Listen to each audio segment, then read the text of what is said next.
नमस्कार, आदाब, सत श्री अकाल। मेरे यानी कृष्णा अवतार दत्त के साथ आप देख रहे हैं दैनिक रेडियो पर क्राइम रिपोर्ट्स। कहते हैं कि नाजायज रिश्तों का अंत हमेशा खतरनाक होता है। ये कहावत पटना की मॉडल मोना राय उर्फ अनीता देवी की हत्या की गुत्थी सुलझाने में अहम कड़ी साबित हुई। 12 अक्टूबर 2021 को मंदिर से लौट रही मोना राय पर गोलियां चलाई जाती है। वारदात के 5 दिन बाद उनकी इलाज के दौरान मौत हो जाती है। जीते जी जब मोना से पूछताछ की गई तो बस यही दोहराती रही कि उनकी किसी से कोई दुश्मनी नहीं थी।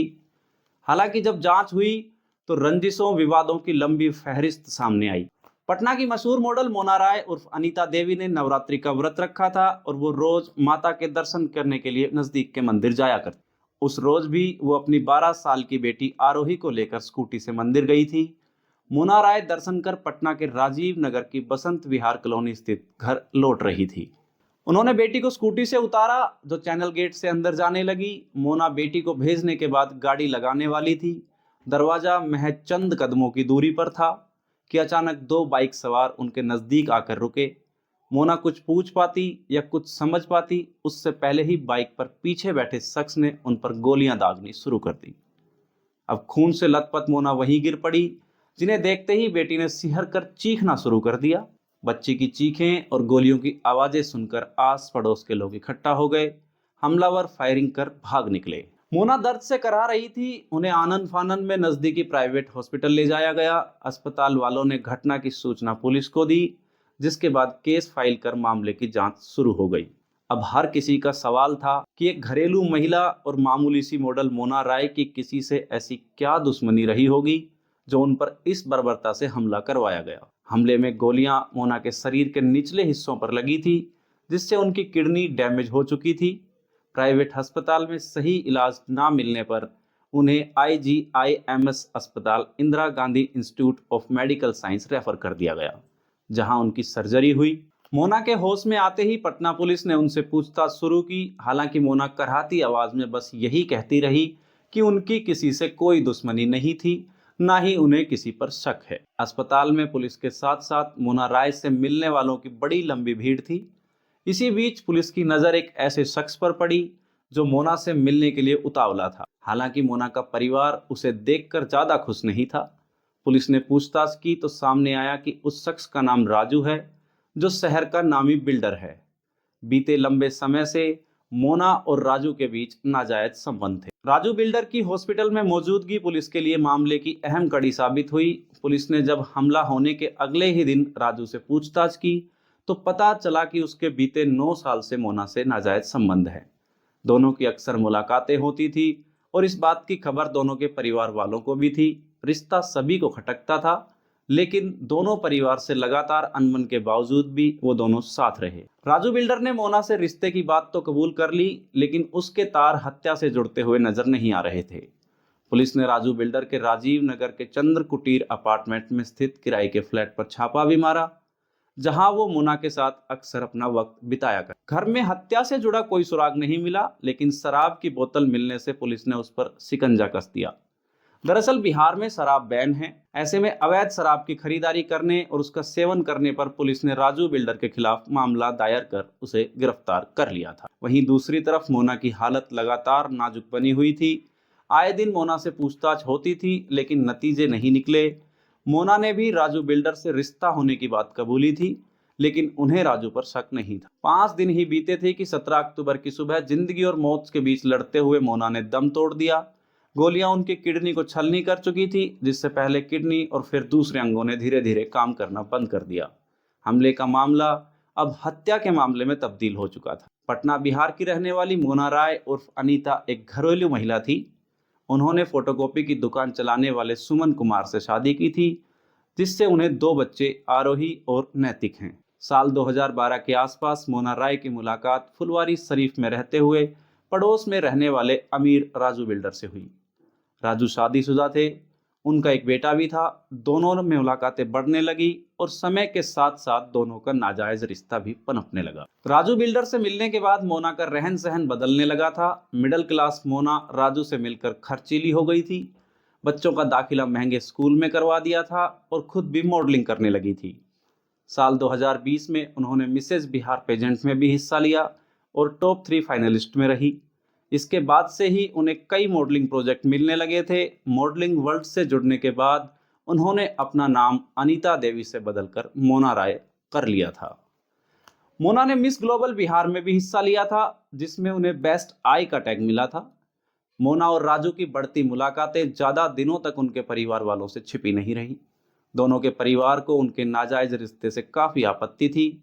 यही वजह रही कि मोना के पति सुमन अपने परिवार के साथ फुलवारी शरीफ के राजीव नगर के वसंत विहार शिफ्ट हो गए थे, जहां पर मोना की हत्या की गई थी। जिस तरह से इस हत्याकांड को अंजाम दिया गया था, उससे ये तो साफ था कि गोलियां चलाने वाले शूटर प्रोफेशनल थे जिन्हें सुपारी दी गई थी। लेकिन सवाल था कि मामूली मॉडल की सुपारी कौन दे सकता है? क्या राजू बिल्डर ने मोना से पीछा छुड़ाने के लिए उनकी सुपारी दी थी? क्या मोना के नाजायज रिश्ते से परेशान होकर पति सुमन ने उनका कत्ल करवाया, या शूटर किसी और को गोली मारने आए थे लेकिन धोखे में मोना राय पर फायरिंग कर दी? इन सवालों के जवाब पुलिस हासिल करने के लिए पटना पुलिस ने मोना के बॉयफ्रेंड राजू बिल्डर पर सख्ती की। ये भी सामने आया कि 4 महीने पहले राजू ने फुलवारी शरीफ इलाके में मोना के नाम पर प्लॉट खरीदा था। हर पैतरे आजमाने के बावजूद जब राजू से कोई सटीक जवाब नहीं मिला, तो पुलिस ने राजू के परिवार की पड़ताल करना शुरू कर दिया। हफ्ते भर की मशक्कत लगी पुलिस को। उसके बाद राजू बिल्डर के परिवार के तार शूटर भीम यादव से जुड़ते हुए दिखे। पुलिस ने यह संबंध स्थापित करने के लिए टेक्निकल सर्विलांस की मदद ली, जिसमें मौकाए वारदात के नजदीकी सीसीटीवी फुटेज और मोबाइल टावर नेटवर्क की मदद भी ली गई। मोना राय पर जब हमला हुआ, उसके कुछ हफ्तों पहले तक भीम यादव की मोबाइल नंबर इसी इलाके में एक्टिव था। आखिरकार 25 अक्टूबर को पुलिस ने भीम यादव को भोजपुर से गिरफ्तार कर लिया। शुरुआती पूछताछ में भीम यादव खुद को बेगुनाह बताता रहा, लेकिन पुलिस की सख्ती से वह टूट गया। भीम यादव ने पुलिस को दिए बयान में कबूल कर लिया कि उसने मोना राय को मारने की सुपारी दी गई थी। 5 लाख रुपए से उसने अपने साथियों शंकर कुमार और विश्वकर्मा के साथ सुपारी उठाई थी। एडवांस के तौर पर उन्हें 2.25 लाख मिले थे। वो बीते 1 महीने से राजीव नगर में किराए के घर में रह रहे थे और अपाचे बाइक से वो मोना की रेकी कर रहे थे। 12 अक्टूबर को मौका पाते ही दोनों ने वारदात को अंजाम दिया। शंकर बाइक चला रहा था, जबकि विश्वकर्मा नाम के शख्स ने मोना पर गोलियां चलाई थी। जब भीम से पूछा गया कि सुपारी देने वाला शख्स कौन था, तो भीम का बयान सुनकर हर कोई हैरान था। दरअसल मोना राय के कत्ल की साजिश राजू बिल्डर ने नहीं, बल्कि उनकी पत्नी शारदा देवी ने रची थी। एक घरेलू सी दिखने वाली महिला इतने बड़े हत्याकांड की मास्टरमाइंड थी। शूटर भीम यादव के कबूलनामे के बाद पटना पुलिस ने प्रेस कॉन्फ्रेंस के जरिए हत्याकांड सुलझाने का ऐलान किया। पुलिस ने खुलासा किया कि राजू बिल्डर 9 साल से मोना राय के साथ रिलेशनशिप में थे। इस बात की खबर उनके परिवार को भी थी, जिससे आए दिन उनके घर में झगड़े हुआ करते थे। यही नहीं, राजू बिल्डर का नाबालिग बेटा भी पिता के अफेयर से नाराज था। कुछ महीने पहले जब राजू ने मोना के लिए 25 लाख रुपए का प्लॉट खरीदा, तो इसकी खबर भी उनकी पत्नी शारदा और बेटे को लग गई। उन्हें डर था कि राजू धीरे धीरे अपना सब कुछ मोना के नाम कर देंगे और उन्हें कुछ नहीं मिलेगा। मोना को राजू की जिंदगी से दूर करने के लिए शारदा देवी ने इस हत्याकांड की साजिश रची। मोना ने अपने रास्ते से हटाने के लिए शारदा देवी ने अपने भतीजे राहुल की मदद भी ली। उसे 5 लाख रुपए में प्रोफेशनल शूटर हायर करने का काम सौंपा गया। 3 लाख एडवांस में दिए गए, जबकि 2 लाख काम होने के बाद दिए जाने का वायदा था। इस बात को 3 महीने बीत गए, लेकिन राहुल अपना काम सही से नहीं कर पा रहा था। गुस्से में आग बबूला हो चुकी शारदा उस पर दबाव बनाने लगी, तो राहुल ने उनकी मुलाकात सुदेश से करवाई, जो आरा का रहने वाला था। वैसे वो शारदा का भी दूर का रिश्तेदार लगता था। शारदा ने राहुल को दी हुई रकम सुदेश को दे दी। सुदेश ही था जिसने अपने एक रिश्तेदार शंकर को सुपारी दी, जो एक प्रोफेशनल शूटर था। शंकर ने एडवांस लेते ही अपने चचेरे भाई भोला और दूर के रिश्तेदार विश्वकर्मा को प्लान में शामिल कर लिया। इस प्लान में राजू बिल्डर का नाबालिग बेटा भी शामिल था। उसने ही शूटर्स को मोना के घर का पता बताया और शक्ल दिखाई थी। 1 महीने पहले ही शंकर, भीम और विश्वकर्मा ने राजीव नगर में रेकी करने के लिए घर किराए पर लिया था। महीना बीतने को था, लेकिन तीनों काम को अंजाम नहीं दे रहे थे। ऐसे में शारदा ने उनको धमकी दी कि अगर जल्दी काम नहीं हुआ तो उन्हें एडवांस की रकम वापस लौटानी होगी। 12 अक्टूबर को शंकर किसी काम से आरा गया हुआ था। इसी दौरान शारदा ने उसे खबर दी कि मोना नवरात्रि के मौके पर मंदिर जाने वाली है। लीड मिलते ही उसने अपने साथियों को काम पर लगा दिया। दोनों शूटर घात लगाए घर के बाहर बैठे थे। तभी मोना अपनी बेटी के साथ मंदिर से लौटी। दोनों ने मौका पाते ही उन पर गोलियां बरसा दी। भीम की गिरफ्तारी के बाद मोना पर गोलियां चलाने वाले शूटर विश्वकर्मा ने भी सरेंडर कर दिया, जबकि मामले में नामजद 5 आरोपी अब भी पुलिस की गिरफ्त से बाहर हैं। सभी की तलाश के लिए पटना पुलिस ने कई जगह छापेमारी की, लेकिन किसी की भी गिरफ्तारी नहीं हो सकी।